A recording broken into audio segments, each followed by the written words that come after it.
Assalamualaikum warahmatullahi wabarakatuh.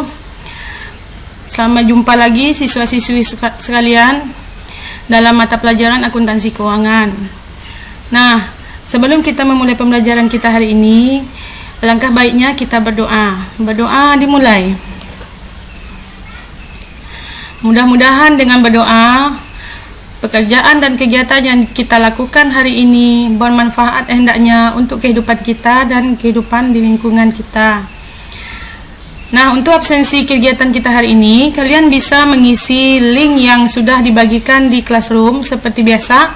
Absensi kita dengan mengisi link yang sudah ada di Classroom.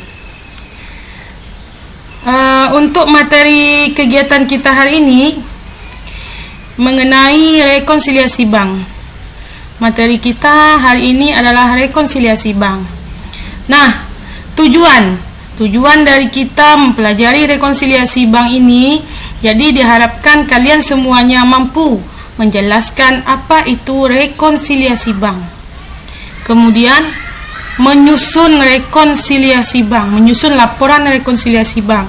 Jadi diharapkan hendaknya nanti kalian setelah kita mempelajari rekonsiliasi bank ini, apa itu rekonsiliasi bank, bagaimana bentuk rekonsiliasi bank tersebut, apa yang menyebabkan terjadinya rekonsiliasi bank, sehingga kalian mampu menyusun laporan rekonsiliasi bank sesuai dengan produk akhir dari akuntansi, yaitu menyusun, menyajikan informasi-informasi yang bersifat ekonomis. Nah, di sini salah satunya yaitu menyusun rekonsiliasi bank. Nah, selanjutnya kita akan membahas mengenai rekonsiliasi bank.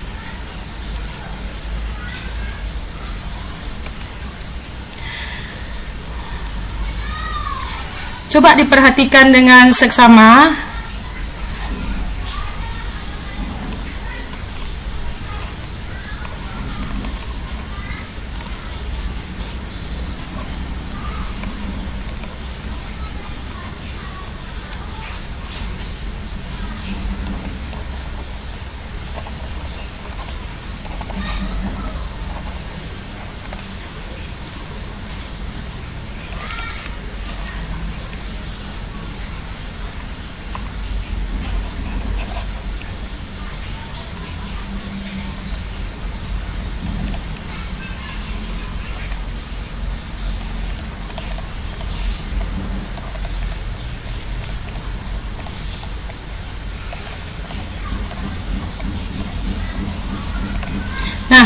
Coba kalian perhatikan.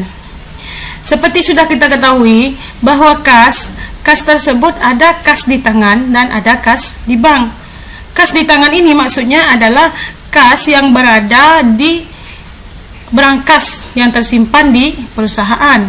Sedangkan kas di bank ini maksudnya adalah kas perusahaan yang ada di bank.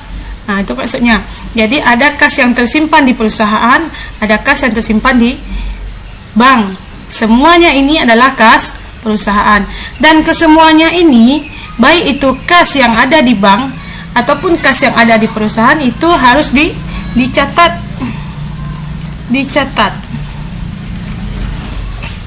Nah, kas yang ada di tangan ini biasanya itu adalah kas kecil. Jadi seperti yang sudah kita pelajari sebelumnya, bahwa kas kecil yaitu kas yang berada di tangan perusahaan yang bisa digunakan sewaktu-waktu untuk pengeluaran yang jumlahnya relatif kecil.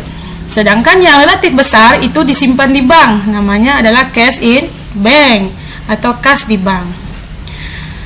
Nah, untuk mengawasi pengeluaran kas ini, maka perusahaan akan mencatat semua hal-hal yang berhubungan dengan kas, dicatat.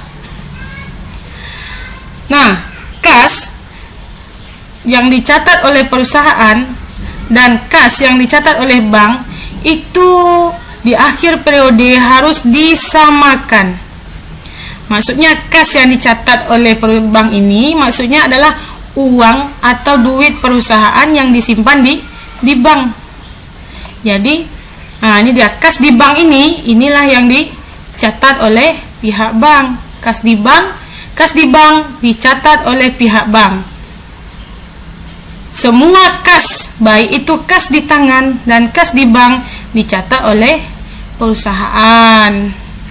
Nah, nantinya di akhir periode antara kas perusahaan dengan kas di bank harus disamakan.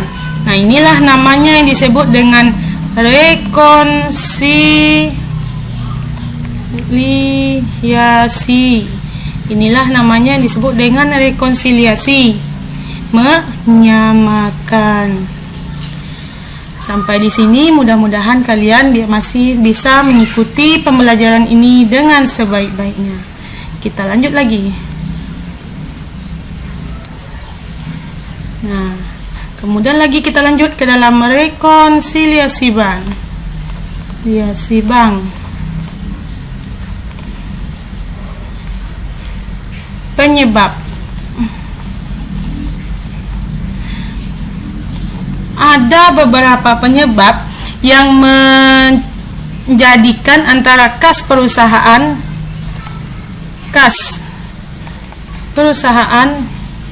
yang ada catatan kas yang ada di perusahaan dengan catatan, ini catatan ya, catatan kas yang ada di perusahaan dengan catatan kas yang ada di bank itu berbeda. Ada beberapa penyebab. Penyebab di sini maksudnya penyebabnya adalah jika perusahaan sudah mencatat, bank belum mencatat.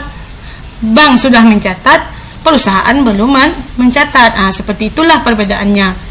Kemudian lagi perusahaan sudah mencatat bahwa uang sudah keluar, sedangkan bank belum mencatat bahwa uang itu sudah dikeluarkan. Nah, ini dia salah satu penyebab rekonsiliasi bank. Pertama, setoran dalam perjalanan.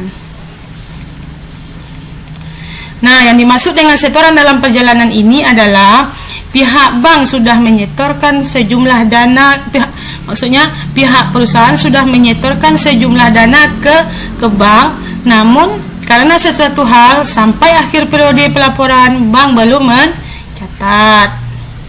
Kemudian kedua, cek kosong. Nah, cek kosong maksudnya perusahaan sudah menerima cek atas pelunasan piutang dari pelanggan. Perusahaan serahkan kepada pihak bank. Ternyata kata pihak bank, cek ini tidak cukup dana.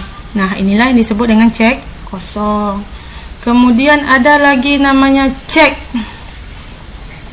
dalam peredaran. Nah, yang dimaksud dengan cek dalam peredaran ini adalah perusahaan. Sekarang perusahaan sudah mengeluarkan cek untuk membayar hutang. Ternyata orang yang memegang cek belum menguangkan ke bank. Ini namanya cek dalam peredaran atau outstanding check. Keempat, jasa giro. Nah, jasa giro ini adalah jasa yang diberikan oleh pihak bank karena perusahaan sudah menyimpan uang di bank. Nah, ini dia jasa giro. Kemudian ada lagi namanya beban administrasi bank. Beban administrasi bank ini adalah beban atau biaya-biaya yang harus dikeluarkan oleh perusahaan karena dia menyimpan uangnya di bank.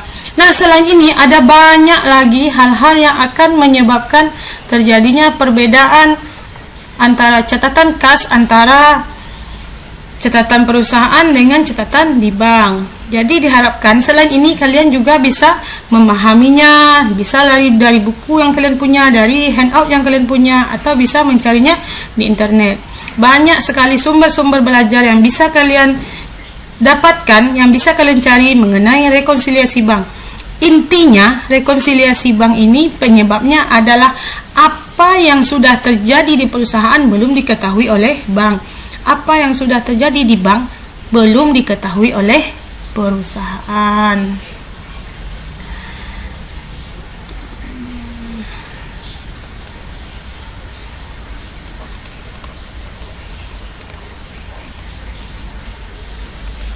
Nah, untuk latihan kalian adalah mencari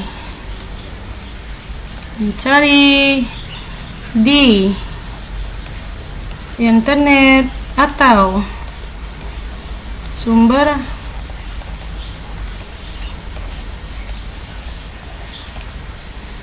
penyebab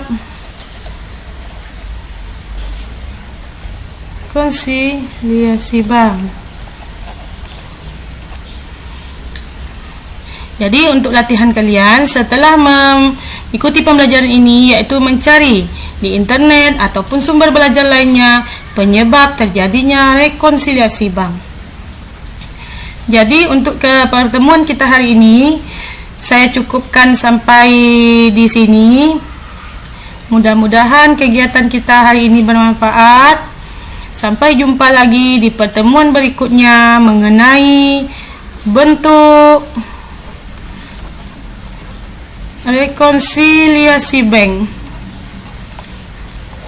Jadi diharapkan di rumah sebelum memulai pertemuan berikutnya kalian sudah membaca dan berusaha memahami mengenai bentuk rekonsiliasi bank dan contoh-contoh soal mengenai rekonsiliasi bank.